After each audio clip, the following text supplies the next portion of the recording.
Hey guys, today I just wanted to give my 2 cents on Twitter and basically talk a little bit about how my own personal feelings about it.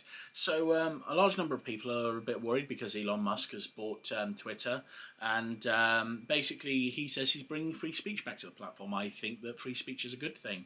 However, one of the things that's important to notice, because a lot of people seem to be really worried that it's just going to get swamped full of really, really hateful people which are inciting violence and all sorts of horrible things like that, there are still international laws which Twitter has to adhere to, wherein it will stop people from inciting to violence, stop people engaging in hate speech and racism. So there are international laws. There are certain countries will also have different laws that Twitter will be adhering to regarding those countries.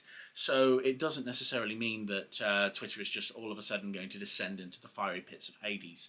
Now, the thing is, for a long time, Twitter has silenced certain political ideologies that it doesn't agree with, and it's done this with political motive in mind.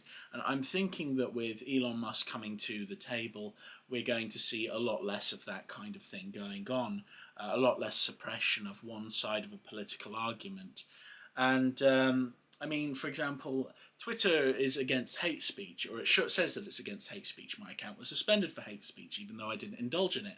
Twitter has yet to actually look at what they've suspended me for, because my legal team have told me that I'm perfectly fine and I haven't done anything wrong, but I can't get into contact with Twitter to actually deal with that, because I was very clearly quoting a group of incredibly hateful people.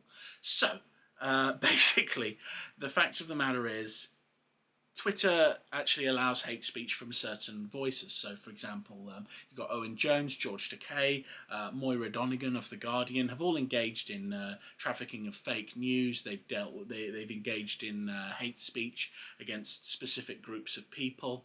So, the fact of the matter is, we're stuck in a world where this is a really, really big problem, and it's starting to look like maybe things may be overturned, so we're not going to have this kind of hate speech coming from one specific side, and we're going to actually be able to have healthy discourse between people.